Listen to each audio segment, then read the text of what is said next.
Hi, welcome to the Deus Ex Human Revolution Director's Cut commentary. Here is Jean-François Dugas, the game director on the game, and I'm with...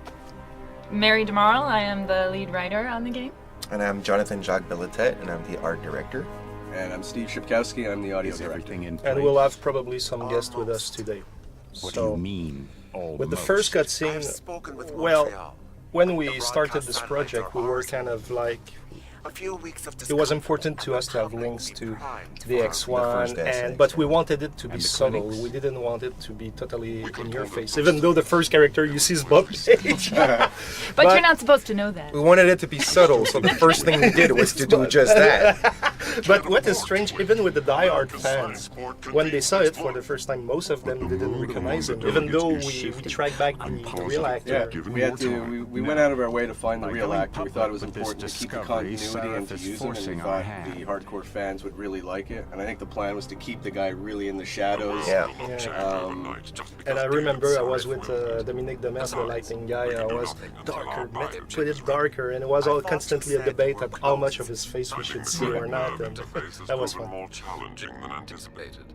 Fortunately, thanks to David, I now know where to look.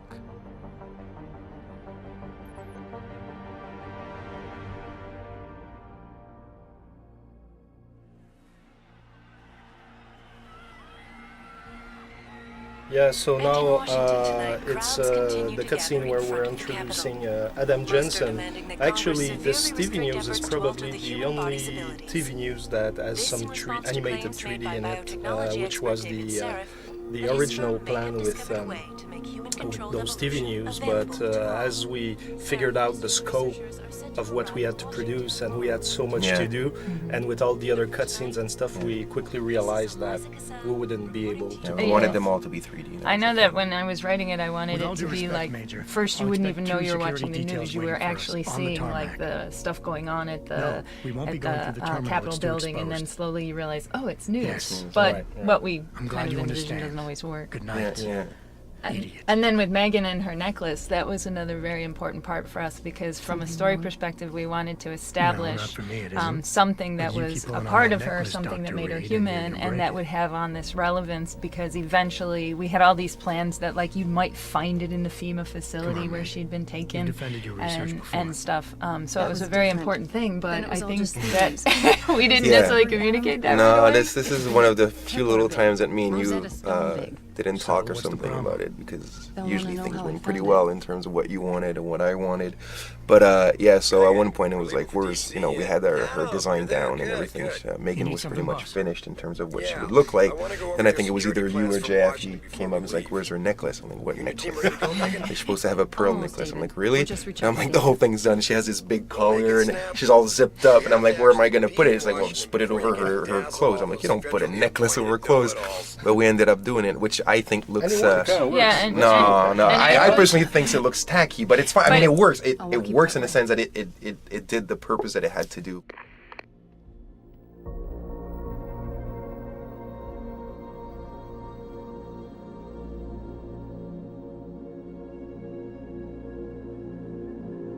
David's waiting at him.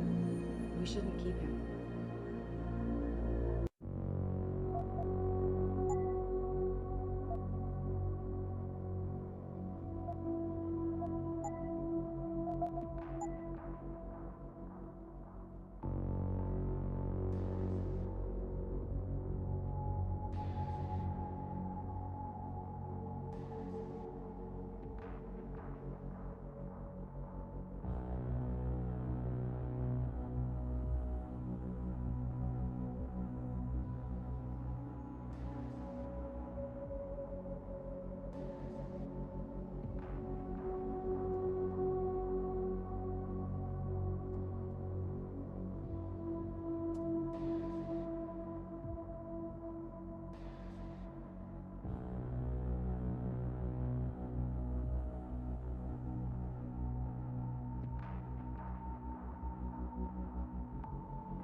So internally, we've always referred to this section of the game as the walk and talk. And it actually wasn't the original opening for the game. We had a completely different idea for the opening to be more of a training mission where you're infiltrating your own company as part of a security test. But there was a lot of discussions among the team, and a lot of people didn't think we could pull that one off, and ultimately we ended up kind of taking a new direction on it and working in this kind of vein. It became the walk and talk, and actually was a nice way to have a good show don't tell moment, establishing the world and the characters. And exactly. And at first I was, because I really liked the original idea, so I wasn't really keen for the direction. But then as I started working on the script, I really did kind of start to like how it shows off the world. Mm-hmm. But I remember the first draft of the script, I think it was Joe who pointed out that we were putting a lot of technobabble in there, and it sounded like much more Star like Trek. it sounded like it was like a big spaceship that they were running, you know. So we had to kind of go through extra passes to fix that and to lengthen it. Here to the right, it's cool. Like we have one of our artists he wanted to have an homage to the $6 Million Man, which was really really cool and showing off that we're not that young. Yeah.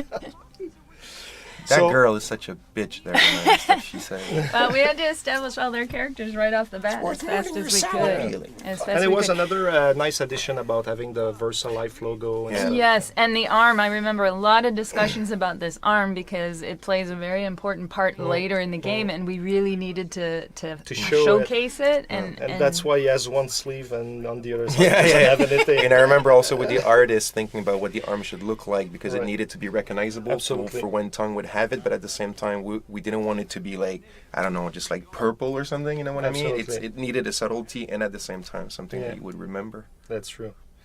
And that scene, like with the Claymore explosion, it's really cool, but it took so long before it worked. Like the dolls were always staying in the air or not moving or just falling on the ground. It takes time. Yeah. Pleasures and of physics. if I remember correctly, they're going to get in the elevator now. And there was, I think, a lot of technical issues, first of all, with the elevator. But one of the things that we also wanted to do was we wanted to kind of focus. As they get into the elevator, you'll see suddenly we get the camera shot. And we kind of wanted to have this theme running through the game that this is Eliza who is controlling the cameras and watching Jensen all the way from the start. Spying. And spying on you. So here, this was a good moment. And my one regret was it was such a great idea, and I think the cinematic director brought it up, but then just unfortunately never carried it through with many of the rest of it. Yeah, it was a very good idea that we ended up not really carrying through. Well, you know, we got so when much you've got to a do. project this big, And now they talk about the dog, right? The famous dog. Oh, that's right? right, the dog. The dog was Adam's dog. Yes, that was something when we were working on one of our earliest demos of the game, and we had to fill the world. One of the script writers said we should have this email about Adam's dog, and it should be dead. And I was, you know, at first my reaction to that was, oh, that's terrible, but as long as it's not a cat, it's okay. And dogs are fine. And they then can we die. were able to take that and carry it through much more. Now we get one of our favorite characters. Yeah, Pritchard. Yes. And Right, this here, Pritchard. like, what is really cool is that just like a real guy, he just looked very, not too subtly, to Megan's ass. And like, Quick glance at her butt. Exactly. And I think it that had authenticity to Yeah, it. the fact that he also did it in front of her ex-boyfriend. It and definitely everything. tells you a lot about the character right off the top. Like he hasn't even spoken a word yet, and just that action speaks volumes as to his relationship with Adam. Yeah. It's Andreas. Yes. Andreas Asperges. Yes. Asperges did. Yeah. And actually it was quite fun because I think from a writing perspective we really wanted Pritchard to be this dick.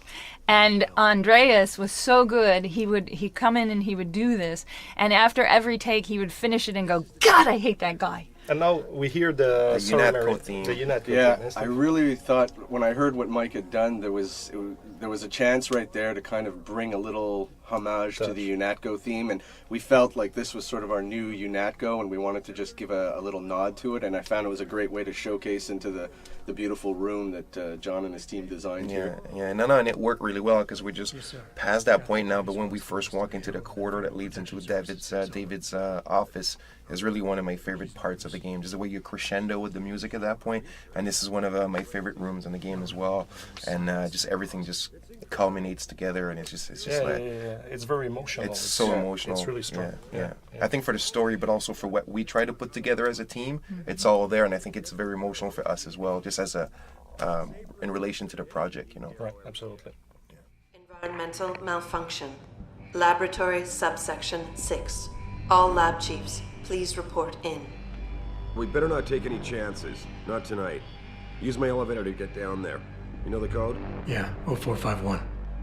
Let me know what you find. Athena, get someone to shut off the damn racket. Yes, sir.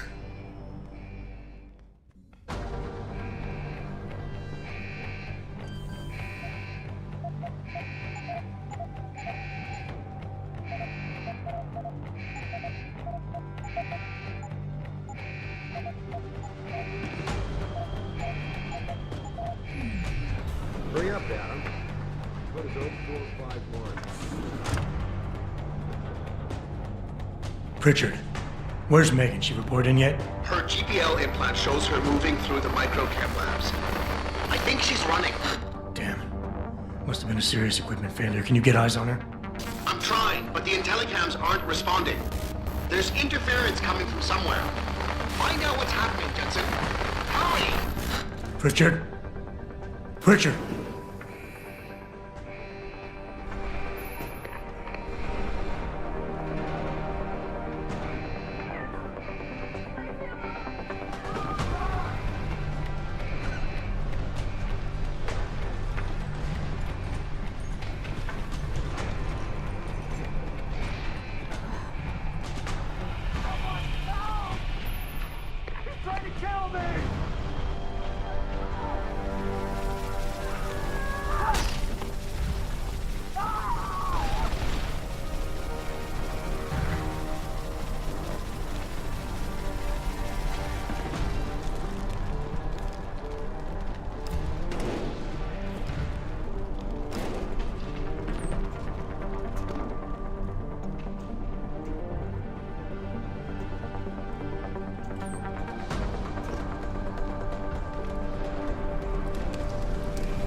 I saw you!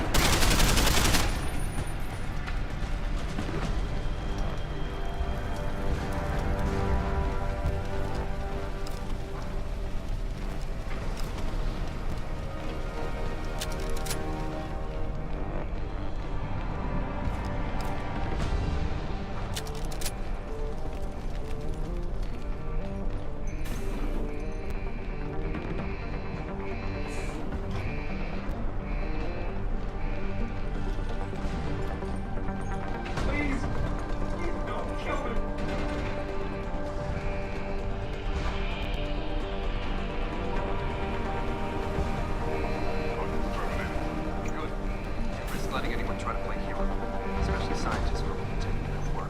Understood.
Hold this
probe shows the bullet caused severe hematoma. We need to repair that artery.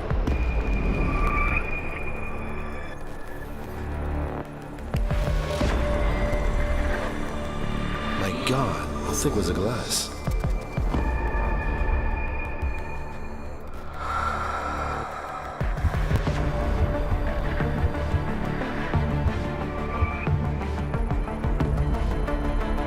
Come on, Adam. Stay with us.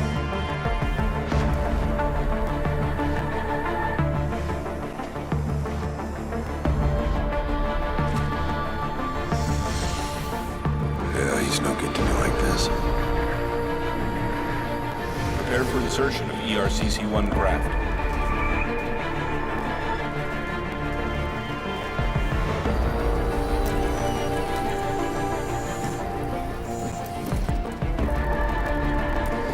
Steady.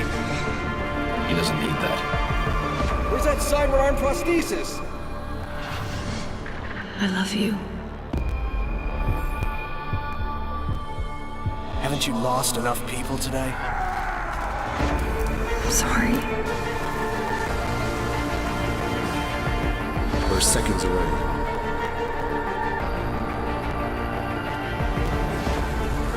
His body can take it.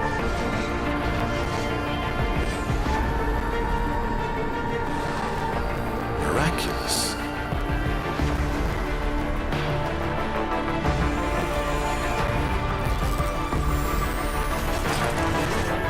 I think we got him, Doctor.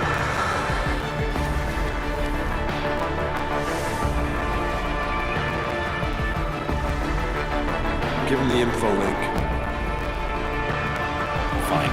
Give me the telecom package.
Adam, it's David. You in the building? Just entered the lobby.